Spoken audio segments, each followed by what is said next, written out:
Hello. Um, kind of like look like King Kong has had too much coffee, like that shaky thing going on. I changed some camera settings. I haven't figured it out. I don't really care. The audio is the important part of this right now. Anyway, what I'm going to talk to you about today is blockchain, cryptocurrency, smart contracts, how crypto is changing the world, and so on. I was just asked this by a friend of mine about how smart contracts could be transforming the global south and so on. The fact is, smart contracts cannot change the world. They don't change anything fundamentally. The only places that smart contracts really apply is in the world of bits because smart contracts are of the world of bits. What do I mean by that? When you're doing real work in the real world, you're doing work in meat space. Meat space is where atoms exist. Physics is dominant. Uh, Smart contracts exist in the world of bits. It's kind of like a real contract in the sense that if you write something on a piece of paper, you just wrote something on a piece of paper. How people interpret that piece of paper is what really matters, has an impact in the world. And that depends on several parties agreeing to the same trust structure. So in the world of bits, you have the same thing. People have to agree to the same trust structure for a smart contract or a paper contract. They're both the same in the sense that everyone has to agree to the same trust structure. That crosses several different parties. So if I have a contract with a company in China, for example, and they don't uphold their end of the bargain, maybe I delivered a bunch of work, they owe me a bunch of money, and then they don't pay me a bunch of money. Well, I had a contract. I'm going to try to sue them, right? Well, wrong. Because the Chinese government will not back up your claim. They do not subscribe to the trust structure, the environment of trust, the structure of trust that says that you had a contract with that company, they owe you money. They'll back up their own. They'll back up the Chinese company. Now, that's not true of every country. I live in Japan. If I have a contract with a U.S. company, it's much, much more likely that a U.S. jurisdiction is going to go ahead and honor the fact that I had a contract with a U.S. company. And that extends beyond the immediate benefit to one party or the other. There's a common understanding that it's better for everybody if we all agree to adhere to the or abide by the it's not really terms, but respect the common trust structure that we have together, the shared world that we've got over here. The shared world over here with the Chinese is different. Now, I'm not just picking on China because the CCP and all that's a different discussion. The fact is, I've actually been burned by this last year. My tiny business has been almost completely crushed by a company over there reneging on a contract, not paying for work delivered.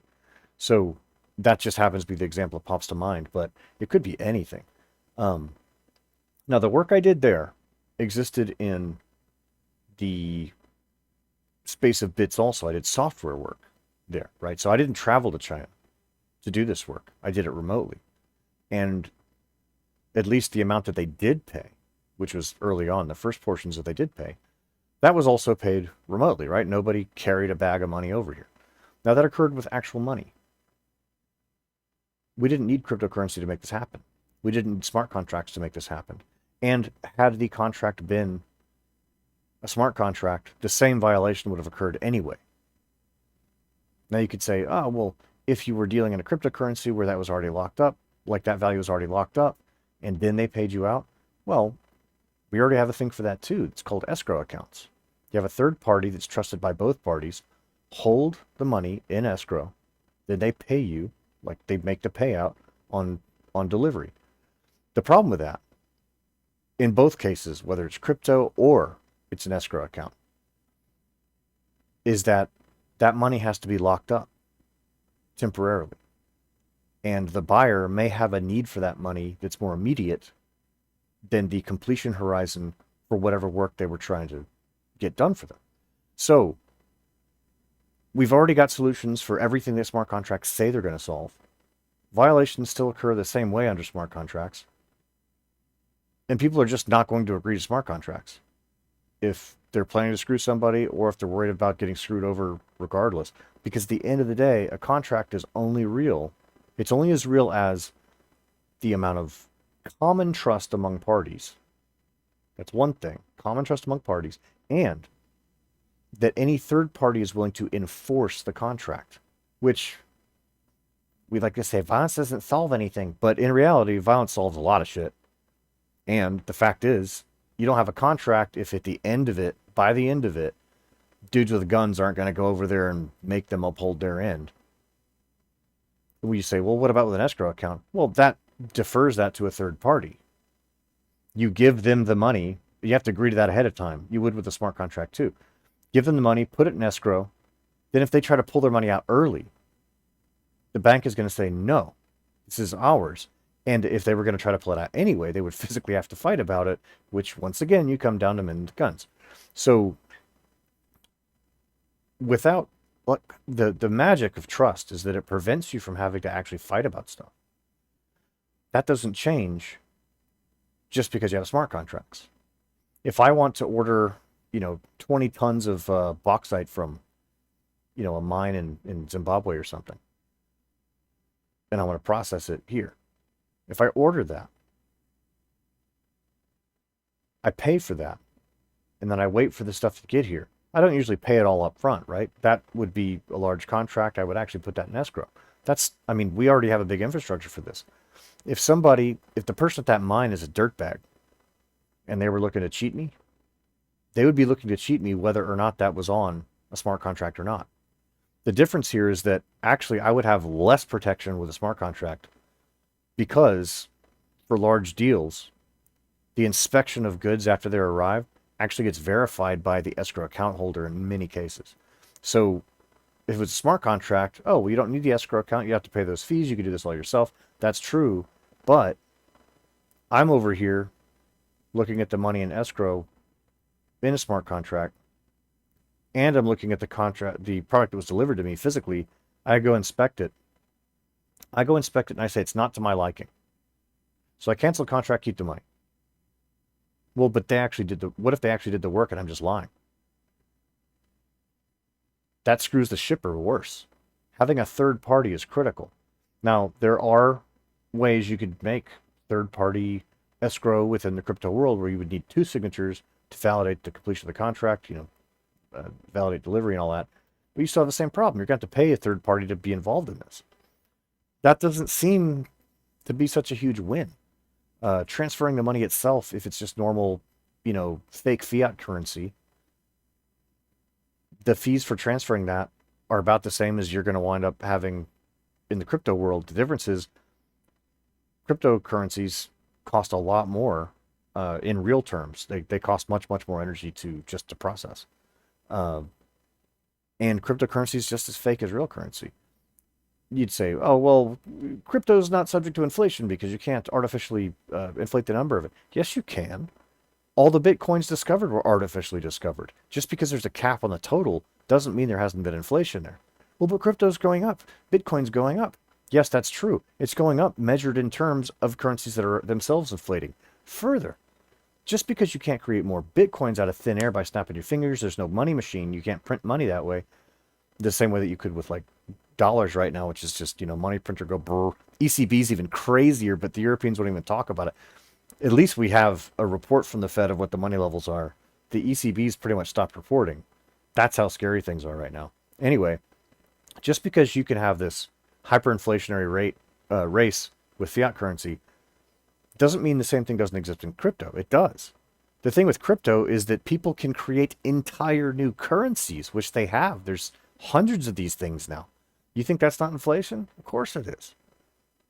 People thinking that there's not inflation going on is nuts.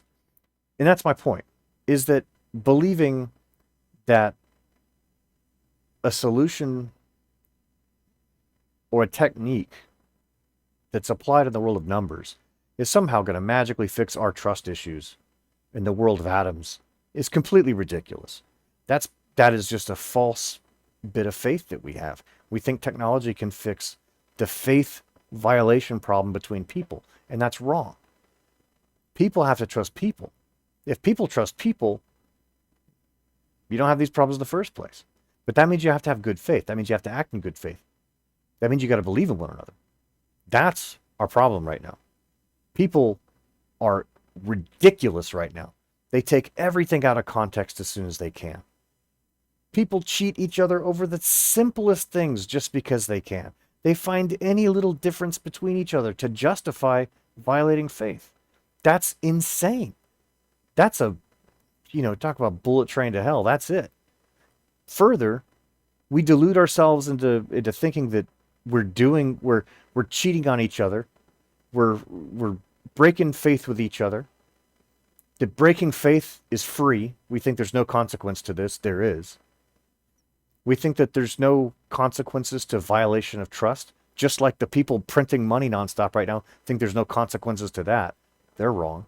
There are consequences to all this stuff. Everything has a trade-off. Forgetting that it's stupid. I mean, no wonder they're trying to cancel old Disney movies, not the new crazy stuff. No wonder they're trying to cancel Dr. Seuss, but leaving Mein Kampf on the shelf.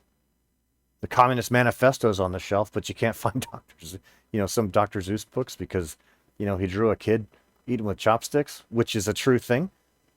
I live in Japan. We actually eat with chopsticks. That's a real thing. I'm a white guy living out here. Am I culturally appropriating chopsticks? Nah. Everybody knows that's ridiculous to even think. Everybody knows that's true. But if they can just get some temporary gain right now, at the cost of the future, don't worry about that future. Just go ahead and get what I want right now. At the cost of violating trust, dropping faith, dropping faith among people. Man, this is a really bad place to go. So, I guess in summary, my whole point here is that we have a real problem in the world, and that's a violation of trust. Massive violations of trust across every dimension you can name, man. People are just splitting themselves up, walling themselves off, getting all intersectional. The grid of intersectional division focuses down to the individual eventually. That's James Lindsay made this. I think it's kind of a brilliant strike back at intersectionality. That super intersectionality is where you eventually go, and super intersectionality means groups of one, individuals. Well, that's true. And nothing in my life will make me the same as anybody else in the world or in your life. Well, that means that you're in a group of one. So if you're going to claim your victim status, you're alone. You can't divide it by white and black and, Asian and none of that makes sense. Because within that, you've got gender divisions. Within that, you've got transgender divisions. Within that, you've got, educational divisions or socioeconomic level divisions, geographic advantage divisions, social group divisions, and so on, until you eventually get down to that person, that individual person. Groups of one. That's what you wind up in. And a group of one's a lonely place to be. That's stupid. We should be in a group of at least the people in your neighborhood and your family. You have to keep faith with them. So, blockchain is not going to fix our problems with trust. That's just not how it works. If we did not have trust issues, fiat currency would actually be fine. If we do have trust issues, we're eventually going to wind up in a place where there's no products to be bought at any price, so it doesn't fucking matter how much currency you got, right? That's where we're headed. So if you don't have trust, you don't have anything, then your currency doesn't matter. If you do have trust, then fiat currency is fine because it's just a medium of exchange. It's not the value itself. People aren't deluding themselves into believing that money is a value. If you have trust, you start understand. I shouldn't say you start understanding. You remember that money is not the value. Money is not utility value. Money is not labor value. Money is not any of those type of values. Money is valuable by itself as a device, as a medium for exchange. It's a means of exchange. It's not value itself. We just rate things in money because it's convenient, because it's the medium of exchange. We're not going to fix our trust issues with smart contracts. We're not going to fix our trust issues with crypto. We're not going to fix our trust issues or inflationary issues, which is really the same thing. Everything we've got is trust issues. It's amazing. We have societal sized trust issues. At the same time, like half the planet's freaking whacked out on, you know, happy drugs, trying to pretend that they don't have personal trust issues. And then you got these other people that are pretending they have trust issues, which is itself another violation of trust just to get special status. It's ridiculous. So smart contracts, will they change the world? No. Will they make things easier in some ways, somewhere? Yeah, but that's kind of like credit cards made trade easier, but they didn't make trade happen. We were already trading. We already had ways to do that. Checks already existed. Currency already existed. Banknotes existed. Coins already existed. We've been doing trade since before there was an idea of what is money, right? That's all been going on forever. Things like credit cards, Suica, personal checks, banker's checks, what do you call these? The traveler's checks, things like that. All that stuff's already existed before. It doesn't make business happen. It just makes business a bit smoother. Crypto's the same way. It can make business smoother. There's a utility value to it, but it is not the value. And it will not solve our trust issues at all. If I don't believe that someone's going to send me, honor a contract that I make with him, if I don't believe that the 10 containers full of coconuts that I order from, the Philippines is going to arrive, it doesn't matter if I think that they're going to, they're still not going to arrive whether or not it's on a smart contract, and they're not going to arrive if they're on a paper contract. And they're not going to arrive if it's just an email if I don't trust the guy. If I think he's going to screw me over, I think he's going to screw me over. The means of it doesn't matter. We already have solutions to all this stuff. Our problem is that we just don't trust each other. So, I can't make a grand appeal to everybody to trust each other right now. Not even the point of this video. My point is that crypto is not a magic solution that makes all this go away. You can't pretend these problems away. The problems we have are real, and they're about trust.